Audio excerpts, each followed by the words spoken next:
Thank you very much, sir. First of all, I'm really honored by giving this opportunity to stand here and given the opportunity to talk to the august people here. I'm from Pakistan and basically by profession I'm a flyer.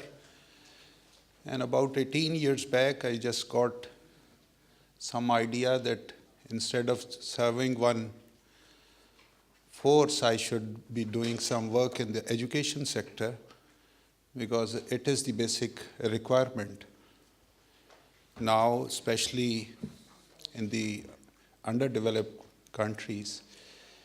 And I left my passion flying and started to work in the education sector. Why I did so, I will just talk about it.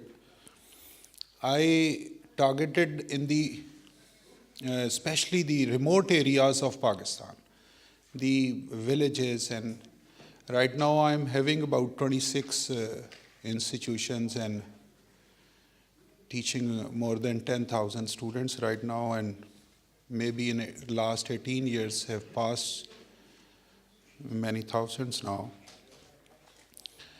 Education is the basic requirement.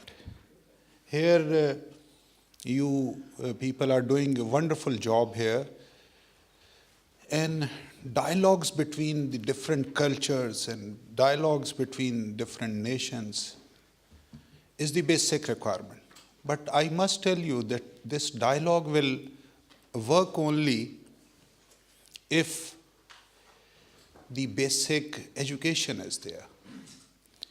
And education will give you the wisdom to, I was just talking about, will give you the wisdom to see beyond the perceptions. We always have, if we look at the Commonwealth countries or if we look at some underdeveloped countries, you will find that we are having basic problems and conflicts are there. And I'm a student of mind sciences also. And mind sciences say that in the world, 95% of the conflicts and the problems are listening problems. We do not listen to each other completely.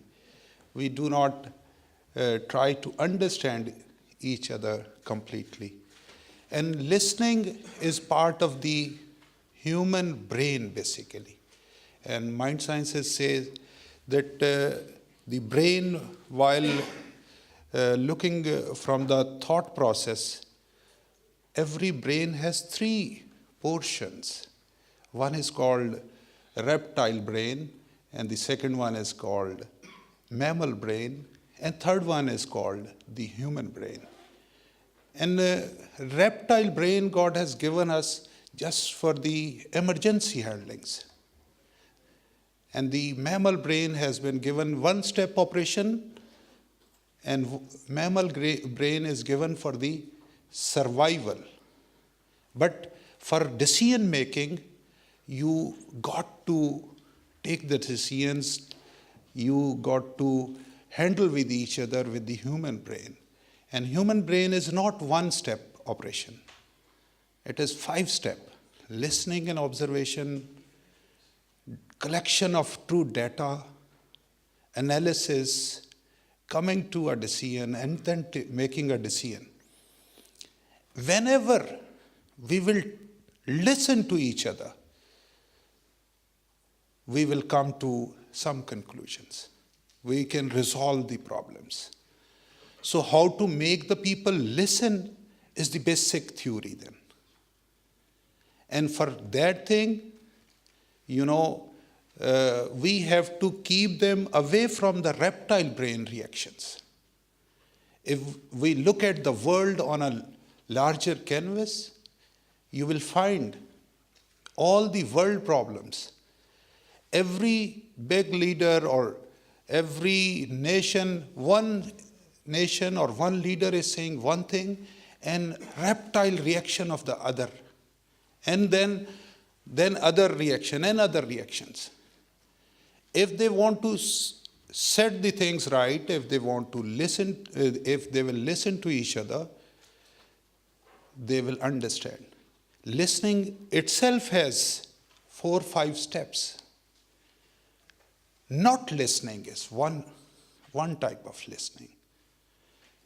Carelessly listening is second step. Listening for the sake of finding the gray areas is also listening, you know. And then listening to resolve the problem is the final listening. So to make the people reach that point of listening requires education.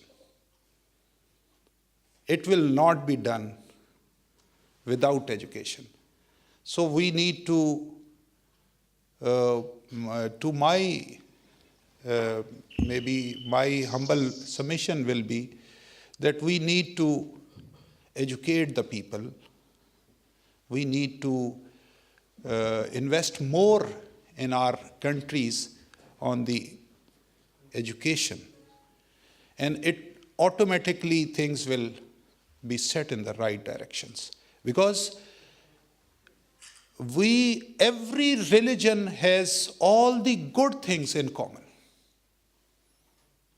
Every religion is a religion of peace.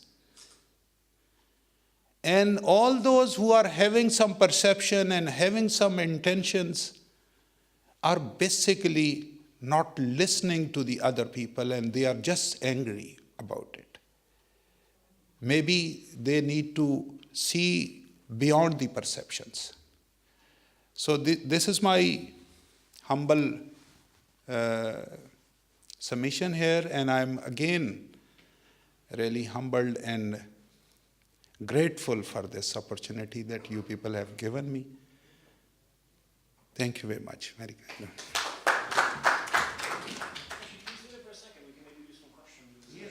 No, we'd be happy also to use this chance for some questions or comments regarding the presentation that we just heard, as well as regarding Pakistan as a whole. We had a conversation earlier, which was very helpful regarding also the way in which very often Pakistan is presented abroad, perceived abroad, and the reality, as we discussed very often, can be quite different. So as one possible note for a question or comments in case you'd like to pose it. But let's begin with the boss, Robin. I wonder if you could talk something about your education institutions and your reason for having them. Thank you. I would like, you are asking actually about my personal schools? Okay. I am working in the education sector of mainly in Punjab province of Pakistan, and in the remote areas like Jhang, Laiya, Toba, Faisalabad, Pir Mahal, Chaniot. In those areas, I have established large schools, some on 10 acres, some on 20 acres. And I have established, starting from the pre-nursery onwards till K-12, and my schools are affiliated with the Cambridge University here.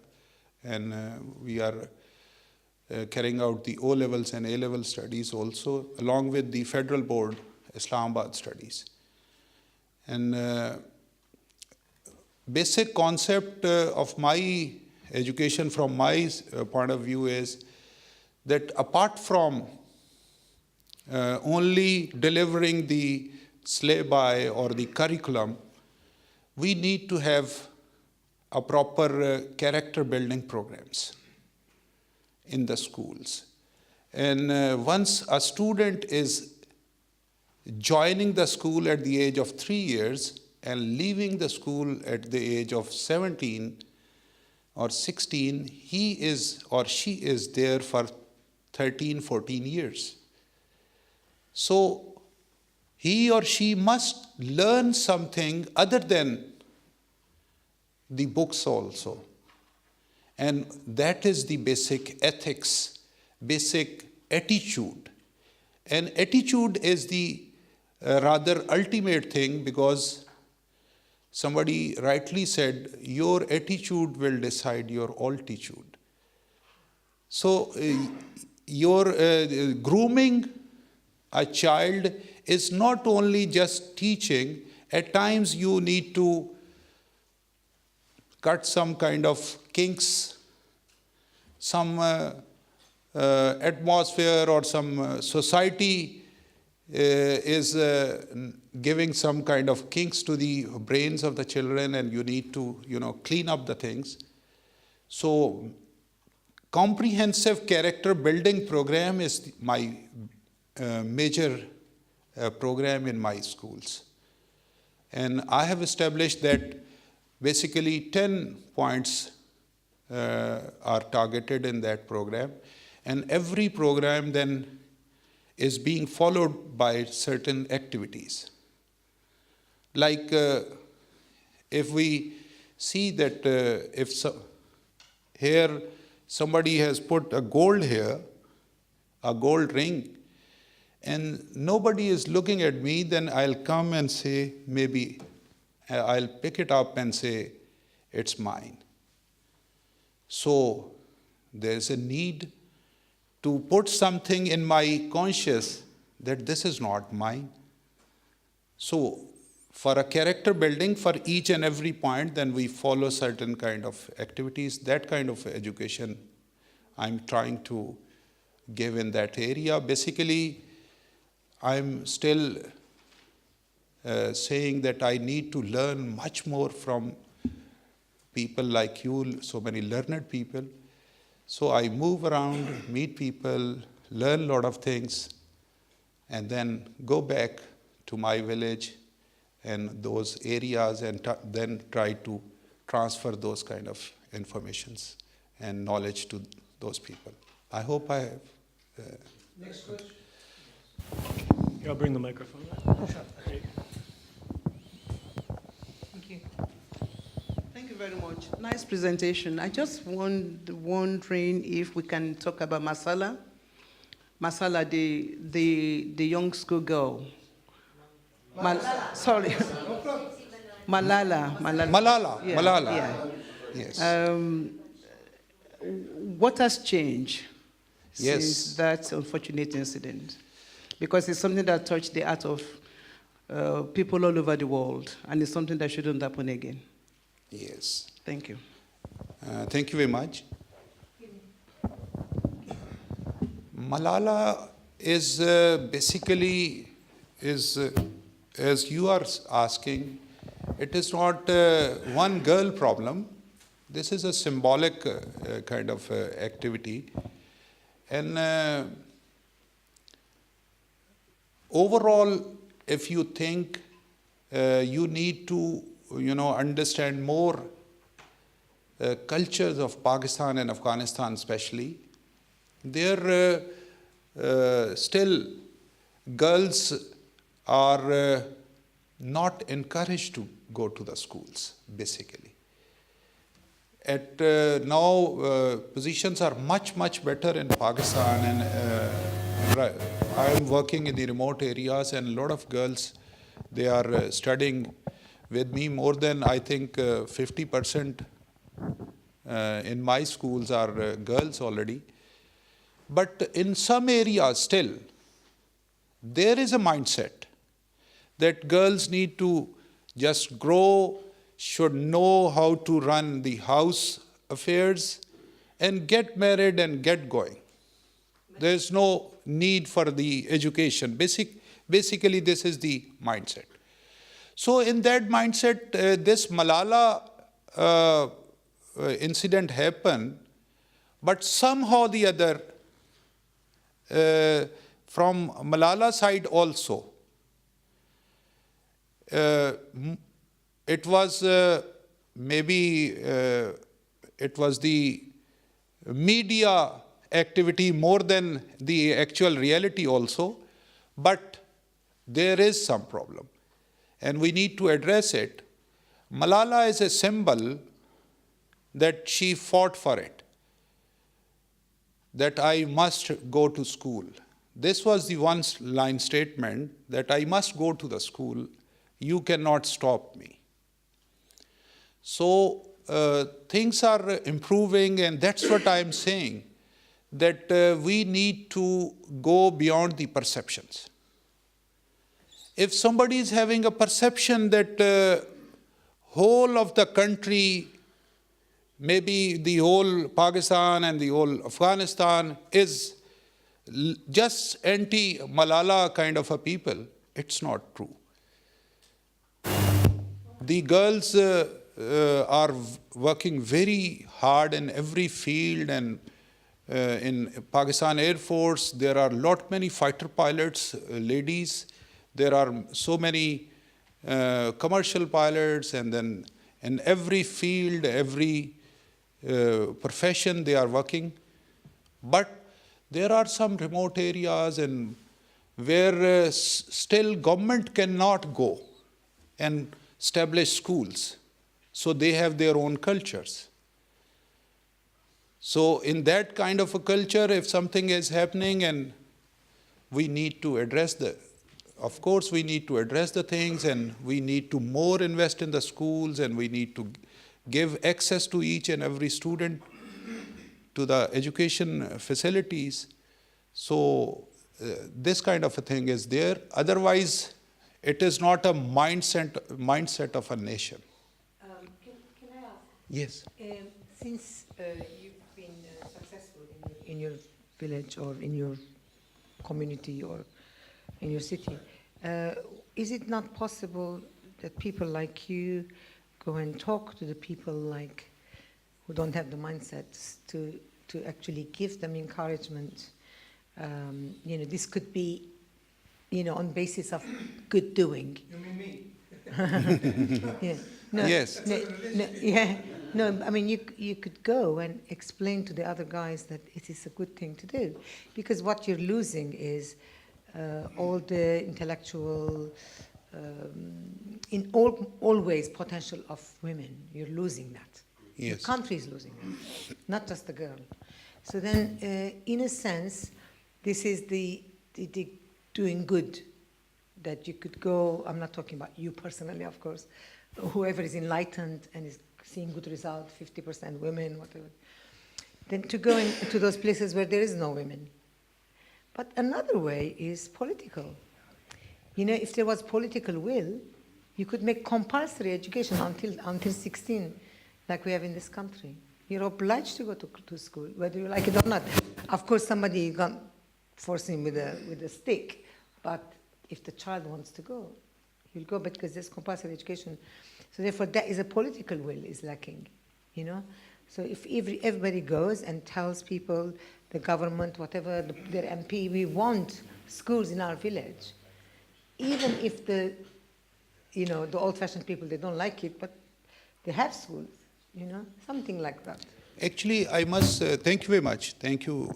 This is a very valid question. I must say that all the governments right now, Pakistan Muslim League is governing the country, and before that Pakistan People's Party was there, and every government is making its endeavors to increase the literacy rate. There's no doubt about it. But there is we must understand that the work to be done is so large, big, that we need time. Because 200 million people country. And the resources, whatever possible they are pushing in, but that is not sufficient. That is not sufficient. The People's Party government also introduced a scheme where even, first of all, I must tell you that till grade 5 education is compulsory in our country. It is already compulsory, but even then nobody is going. Then maybe the lack of the writ of the government also is an issue in those remote areas. Then there was from the People's Party government also, they made one effort that we will give all the books free, all the bags free, and food, and we'll give some money to per student some 500 or 600 Pakistani rupees for each child also to the poor people, so that they get some kind of incentive, because at times they are sending their children, due to their poverty, they are sending their children for the work that they will earn 500 rupees for them. So government decided to give, okay, we'll give this much money for each student also. So the governments are making endeavors. But I think it will take time. It will take time. I would like to ask a question, of course. We have in an hour, we have anti-radicalization in Commonwealth, and of course, Pakistan is one of them. What the government do about these radicalization? Because many people have been radicalized and exported around the world. What the government do about it? First of all, the main thing the government has done in the recent years is the war against terror. I think you can compare this war throughout the world, all the wars with the wars for the terror.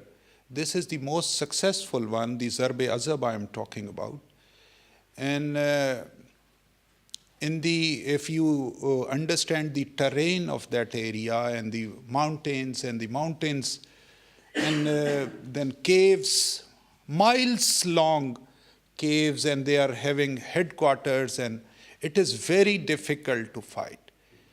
Because USA has fought all its war from the air. Actually, on ground reality is different in Afghanistan also, that the writ of the government is restricted to some areas.